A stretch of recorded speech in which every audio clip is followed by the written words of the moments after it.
Blood like a jewel. All Saturday evening and through half of Sunday, I got more and more nervous. I started pacing through the house, clutching my note cards. The third time through the living room, Judy caught my arm. Your presentation's tomorrow, isn't it? I could only nod. I'd lost my voice. How was I going to find it again?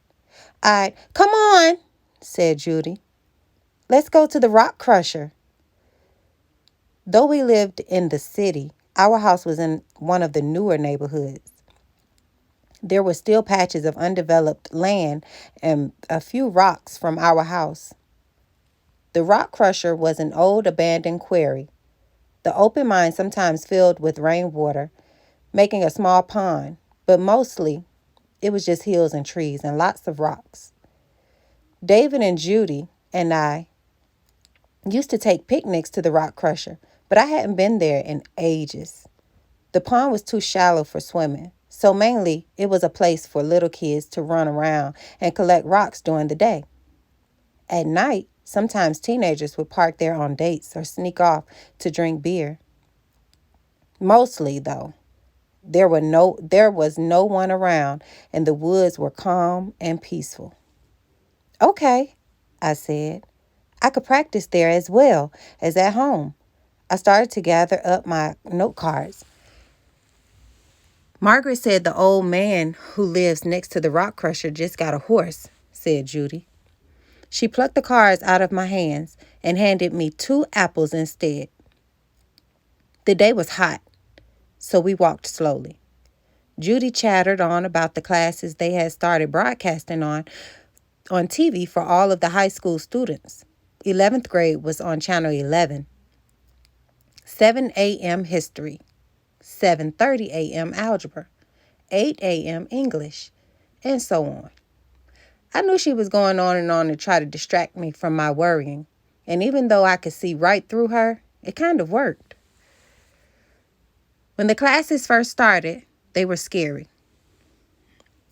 said Judy. I kept thinking I was going to miss something and wouldn't be able to ask the teacher to repeat herself. Turns out, they keep it really basic, and it's pretty easy to follow along. I actually like the classes now. It seems familiar.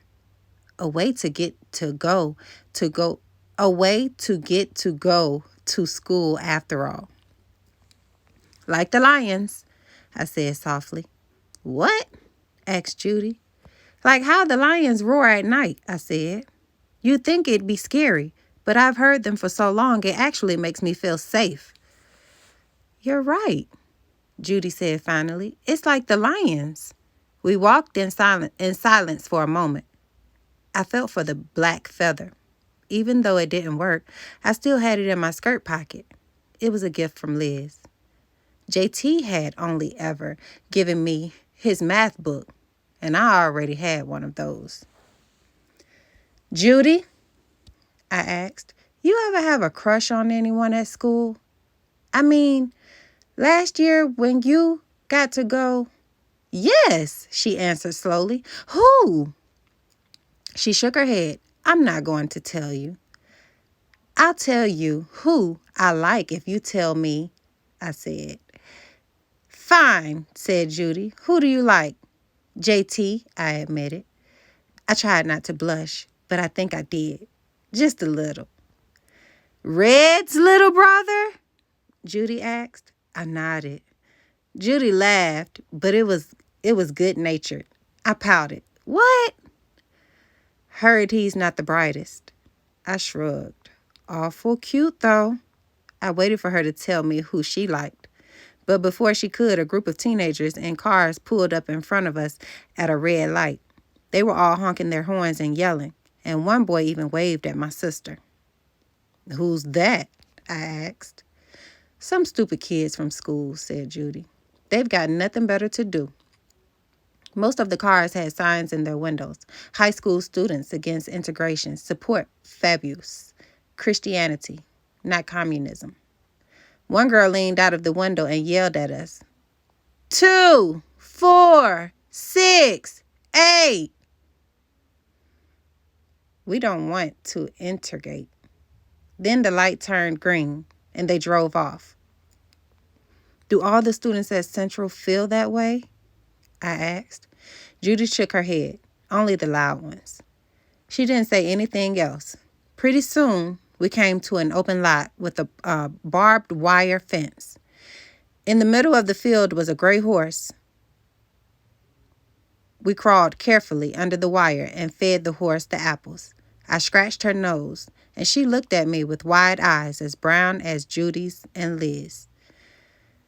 I stuck my hand in my pocket again, and this time when I touched the feather, I felt my fingers tingle. A surge of bravery swept over me, but I didn't trust it. I had to do something scary to test the feather, to see if it really was magic. I'm going to ride the horse, I said.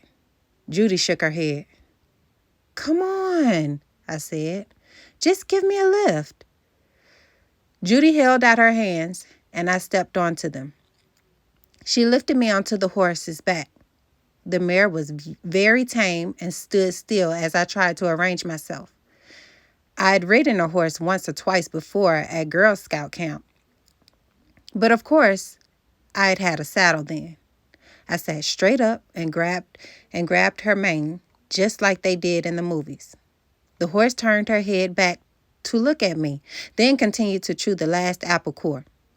I gave her a little kick, but I guess it was harder than I planned because the horse took off so fast I had to wrap my arms around her neck just to stay on. I could feel the horse's muscles moving under her skin. It was scary at first, but thrilling too. And pretty soon I was imagining I was a cowgirl riding off into the sunset. No!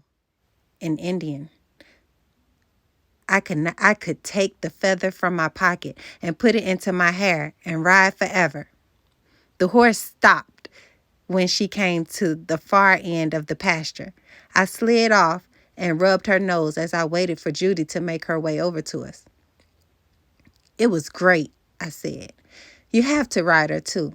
But Judy could answer. A man yelled. Before Judy could answer, a man yelled out, "What are you kids doing with my horse?" We looked up. In the next field, there was an old man in worn overalls, clutching a shotgun. "Get out of here!" he yelled. "Now!" We turned and ran, scrambling under the fence. Judy and I headed into the old quarry. After a moment, I realized I had cut my thumb on the barbed wire and stopped, shocked. It hurt a lot, and I started to cry. Judy stopped too and made me sit down on a large boulder. She took one look at my hand, then pulled out a handkerchief and wrapped it around and around, holding it tight. I kept sobbing. "His name's Robert Lawrence," Judy said quietly. "He's really smart, not that cute, but I like him anyways." I stopped crying and we sat there in silence. My sister pressed her handkerchief into my thumb. I would have a scar, but I didn't care. One final drop of blood oozed out and sat on my fingertip like a jewel, a secret given to me by my sister.